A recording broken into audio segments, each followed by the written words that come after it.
अस्सलाम वालेकुम नाज़रीन, मैं हूं आपका मेज़बान जाबिर वकास और आप देख रहे हैं मेरे YouTube channel Jabir Waqas official. Faisalabad में लड़की पर तशद्दुद के मामले की हकीकत क्या है, अना कौन है और लड़की का इससे क्या ताल्लुक़ है, लड़की से शादी कौन करना चाहता था और इसमें अब तक गिरफ़्तार हुए अफराद कितने हैं और किसकी ज़मानत हो चुकी है, ये सारी तफसीलात आपके सामने रखेंगे। वाक़या गुज़श्ता रोज़ फैसलाबाद में पेश आया, या वीडियो समझ लेंगे गुज़श्ता रोज़ सामने आए, जिसमें दो वीडियो सामने आए कि एक खातून को जिसका नाम खतीजा बताया जा रहा है और मेडिकल की स्टूडेंट है, उसके ऊपर तशद्दुद किया गया। खातून के साथ उसका भाई भी मौजूद था जिसको उस जगह पर ले जाया गया जहाँ पर यह तशद्दुद का वाक़या पेश आया है। ये एक ऑफिस नज़र आ रहा है और ये शेख दानिश नामी एक शहरी का है जो कि वहाँ का एक टेक्सटाइल का सनतकार बताया जाता है, और इसके चूँकि राब्ते या ताल्लुकात हैं वो अपनी दौलत की वजह से और दीगर मामलात की वजह से काफ़ी ज़्यादा हैं, और ख़ास तौर पर राना सनाउल्लाह जो कि वज़ीर दाखिला हैं उनके साथ भी इसका ताल्लुक़ जोड़ा जा रहा है। लेकिन ये मामला गुज़श्ता रोज़ पेश आया और बदतरीन तशद्दुद किया गया, बाल काटे गए, बुएँ मोड़ दी गई। जबकि इस वीडियो में सबसे खौफनाक अमल यह भी था कि आज के इस दौर में, जदीद टेक्नोलॉजी के दौर में, आज के तरक्की याफ्ता दौर में हो ये रहा है कि इस लड़की से ये कहा जा रहा है कि ज़ुबान बाहर निकाले और उल्टे जूते के ऊपर ज़ुबान फेरे, सबके जूतों के ऊपर ज़ुबान लगाए, माफ़ी मांगे, और जो है वो इसके ऊपर साथ तशद्दुद हो रहा है। इस सारे मामले की जो तफसीलात सामने आई उसमें यह था कि इस लड़की से ये शेख दानिश जो है वो शादी करना चाहता था, या किसी और से इसकी शादी के हवाले से इसके ऊपर जो है वो उसको उकसाया जा रहा था, उसको कहा जा रहा था कि वो शादी करे, लेकिन वो शादी से इनकारी थी। उसको और उसके भाई को ले जाया गया, तशद्दुद का निशाना बनाया गया। खातून के दो भाई हैं और दोनों भाई जो है वो अब्रॉड रहते थे, जिनमें से एक इधर था, एक इंग्लैंड में और एक ऑस्ट्रेलिया में रिहाइश पजीर है। इस हवाले से अब तक की जो नई अपडेट्स सामने आई हैं उसके मुताबिक खातून का मेडिकल करवाया गया है, उंगली के ऊपर ज़ख़म है, चेहरे के ऊपर निशानात हैं, इसके साथ गर्दन के ऊपर निशानात मौजूद हैं। खातून जिसका नाम खतीजा है उसको मज़ीद उसका जो मेडिकल चेकअप है वो भी करवाया जा रहा है, लेकिन इसमें जो मरकज़ी मुलज़िम है उसकी इस वक्त ज़मानत मंजूर हो चुकी है। ये एक ऐसा मामला है जिसकी वजह से ऐसा लगता है कि पाकिस्तान में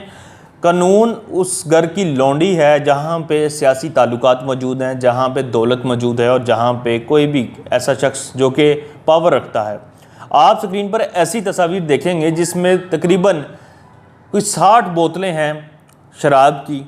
इसके अलावा शेख दानिश साहब के घर जब छापा पड़ा तो बोतलों के साथ साथ कई गैर कानूनी चीज़ें भी बरामद हुई। गैर कानूनी असला, क्लाशनकोफ और ममनुआ बोरिंग का असला, जो कि आम शहरी को इजाज़त नहीं होती कि वो अपने पास रखे, उसके यहाँ उसका लाइसेंस ले सके। इसके साथ दीगर अशिया भी बरामद हुई, और इन तमाम अशिया की बरामदगी जो है वो ये साबित करती थी कि इनके ख़िलाफ़ एक बड़ा केस होगा। लेकिन शायद ये पुलिस की तरफ से एक नरम रवैया रखा गया, जानबदार या गैर जानबदार कह सकते हैं, लेकिन कोई भी कहें, लेकिन इस मामले में यूँ लगता है कि शेख दानिश साहब को ये छूट दी गई कि वो आज उनकी ज़मानत हो गई, और इसमें पार्लियामेंट तक इसकी बात जा चुकी है। और इस हवाले से रुकने पार्लियामेंट जो हैं उन्होंने IG पंजाब फैसल शाहकार से इस केस के हवाले से 3 दिन के अंदर अंदर रिपोर्ट तलब कर ली है। और मैं आपको ये भी बताऊं कि इसमें जो मरकज़ी मुलज़िम है उसकी ज़मानत जो हुई है उसमें भी अब लगता यूँ है कि जैसे कि जब मरकज़ी मुलज़िम निकल गया तो वो बाकी लोग जो हैं वो तो फिर 2-4 हफ्तों में या 2-4 दिनों में वो भी बाहर आ जाएंगे। 6 लोगों को पकड़ा गया था जिसमें एक खातून भी शामिल है, और ये खातून के बारे में ये भी कहा जा रहा है कि उस वक़्त इन्होंने अदालत से निकलते हुए या अदालत जाते हुए मीडिया के लोगों को भी गालियाँ दी और उनको कहा कि मैं आपको भी देख लूँगी। इस केस में यूँ लगता है कि वो तमाम अदारों को, चाहे वो पुलिस का दायरा हो, चाहे कोई और कानून नाफिज करने वाला दायरा हो, या फिर मोअज़्ज़िज़ अदालत हो, उन सब को मुँह चढ़ा कर चली गई है ये औरत कि मैं तुम्हें देख लूँगी। का मतलब यही है कि उसे किसी चीज़ की परवाह नहीं है, उसे पता है कि मैंने घर चले जाना है, मेरी ज़मानत भी हो जानी है, मुझे कोई सज़ा भी नहीं मिलनी, बल्कि इस मामले में अगर कोई मुझसे सवाल पूछेगा या मेरे ख़िलाफ़ कोई ख़बर चलाएगा तो मैं उसको भी देख लूँगी। मोअज़्ज़िज़ अदालत से, सुप्रीम कोर्ट से ये इल्तिजा है कि इस तरह के तमाम लोग जो कि हमारे माशरे के लिए नासूर बन चुके हैं, इनके ख़िलाफ़ अज खुद जो है वो नोटिस लिया जाए, और अज खुद नोटिस लेकर इस केस की सुनवाई जो है वो सुप्रीम कोर्ट में हो, ताकि इस केस में एक मिसाली सज़ा दी जा सके। जिस तरह नूर मुकद्दम केस के मामले पे चीज़ें सामने आईं और उसके बाद एक बासर फैमिली का असर व रसूख होने के बावजूद भी अदालत आलिया ने बड़ा अच्छे तरीके से इस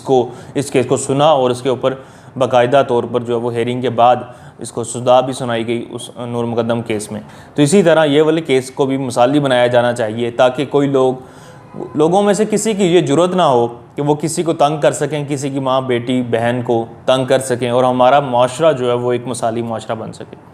इस हवाले से इस केस की जितनी भी अपडेट्स आएंगी वो आप तक पहुँची रहेंगी। चैनल को सब्सक्राइब करना मत भूलें। अल्लाह नेगहबान।